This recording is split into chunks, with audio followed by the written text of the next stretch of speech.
नमस्कार। आज बात करते हैं राजस्थान की कुछ सबसे जरूरी सरकारी कल्याणकारी योजनाओं की। मतलब कागजों से निकलकर ये योजनाएं आम लोगों की जिंदगी पर कैसे असर डालती हैं। चलिए समझते हैं। हाँ, ये बात तो है कि सरकारी योजनाएं सुनने में थोड़ी मुश्किल लग सकती हैं, है ना? पर असल में इनको बनाया ही इसलिए गया है ताकि जिंदगी के हर पड़ाव पर, मतलब जन्म से लेकर बुढ़ापे तक, एक सहारा मिल सके।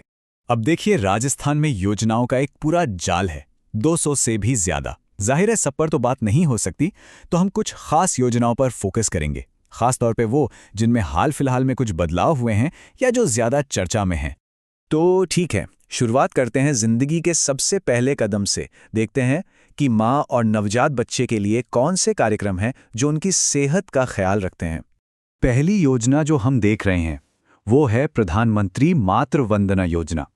और इसमें दिलचस्प बात यह है कि ये एक नेशनल स्कीम है, लेकिन इसे लागू करने में राजस्थान पूरे देश में नंबर 1 पर रहा है। ये वाकई एक बड़ी बात है। तो ये योजना करती क्या है? ये नई माताओं को सीधे सीधे फाइनेंशियल हेल्प देती है। पहले बच्चे के जन्म पर मिलते हैं 5,000 रुपए, वो भी 2 किस्तों में। और देखिए, एक बहुत अच्छी पहल है, अगर दूसरा बच्चा भी बेटी होती है तो उसे बढ़ावा देने के लिए 6,000 रुपए एक ही बार में दिए जाते हैं। तो माँ और बच्चे के बाद अब बात करते हैं प्रदेश के युवाओं की, मतलब हमारी यूथ पावर की। और यहाँ सरकार का फोकस एकदम साफ है, युवाओं को जॉब सीकर से जॉब क्रिएटर बनाना। और यही सोच हमें मुख्यमंत्री युवा स्वरोजगार योजना में साफ साफ दिखती है। जैसा कि कहा भी गया है, युवा नौकरी लेने वाला नहीं, देने वाला हो। ये सिर्फ एक नारा नहीं है, ये इस पूरी स्कीम के पीछे का विजन है। तो इस विजन को हकीकत में कैसे बदला जा रहा है? इस स्कीम के जरिए बिना ब्याज का लोन दिया जाता है। और लोन कितना मिलेगा ये इस बात पर डिपेंड करता है कि एजुकेशन कितनी है और बिजनेस किस सेक्टर में शुरू करना है। जैसे अगर कोई ग्रेजुएट मैन्युफैक्चरिंग सेक्टर में कुछ शुरू करना चाहता है तो उसे 10 लाख रुपए तक का लोन मिल सकता है। तो सवाल यह है कि इसका दायरा कितना बड़ा है। खैर, शुरुआती फेज में ही सरकार का लक्ष्य 1 लाख युवाओं को इस योजना से जोड़ने का है। ये एक बहुत ही महत्वाकांक्षी, एक एम्बिशियस टारगेट है। युवाओं के बाद अब नजर डालते हैं हमारी अर्थव्यवस्था की रीढ़ पर, हमारे किसान और मजदूर। देखते हैं कि उनके लिए कौन सी योजनाएं हैं जो उन्हें संबल दे रही हैं। किसानों के लिए एक बहुत ही कमाल की स्कीम है, पीएम कुसुम योजना। इसका मोटो ही सब कुछ बता देता है, अन्नदाता से ऊर्जादाता। मतलब जो किसान पहले सिर्फ अन्न उगाता था, अब वो ऊर्जा भी बनाएगा। इससे होगा क्या? एक तो डीजल पंप का खर्चा बचेगा, और दूसरा जो एक्स्ट्रा बिजली बनेगी उसे बेचकर किसान की एक और कमाई शुरू हो जाएगी। अब सवाल ये उठता है कि सोलर प्लांट लगाने का पैसा कहाँ से आएगा? तो इसका जो फंडिंग मॉडल है वो बड़ा दिलचस्प है। इसमें केंद्र और राज्य सरकारें दोनों 30-30% का योगदान देती हैं। बाकी 30% बैंक से लोन लिया जा सकता है। मतलब किसान को अपनी जेब से कुल लागत का सिर्फ 10% ही लगाना होता है। किसानों के बाद अब बात करते हैं श्रमिकों की, खासकर जो असंगठित क्षेत्र में हैं, जैसे स्ट्रीट वेंडर्स और दूसरे कारीगर। उनके बुढ़ापे का सहारा बनती है मुख्यमंत्री विश्वकर्मा पेंशन योजना। ये 60 साल की उम्र के बाद एक फाइनेंशियल सिक्योरिटी देती है। और इसका प्रोसेस भी बहुत सीधा साधा है। हर महीने बस 100 रुपए जमा करने हैं 60 साल की उम्र तक। और उसके बाद हर महीने 3,000 रुपए की पेंशन मिलेगी जिंदगी भर।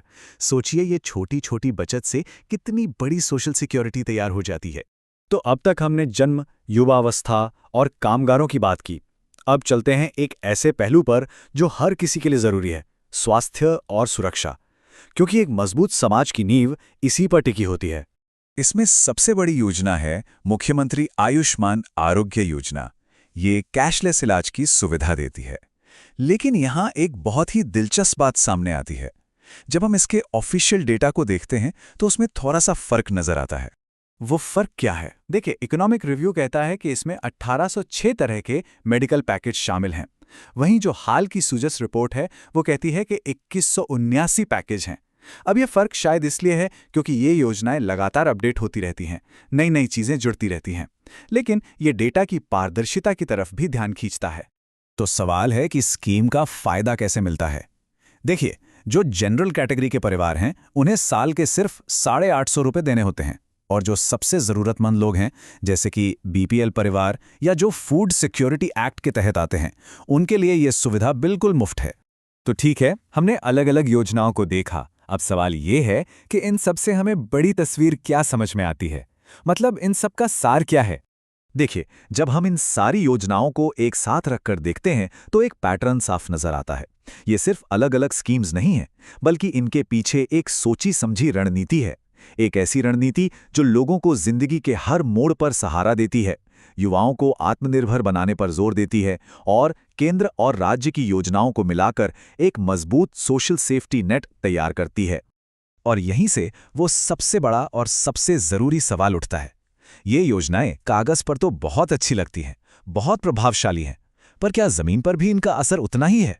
क्योंकि नीति बनाना एक बात है और उसे हकीकत में बदलना असली चुनौती तो वही है।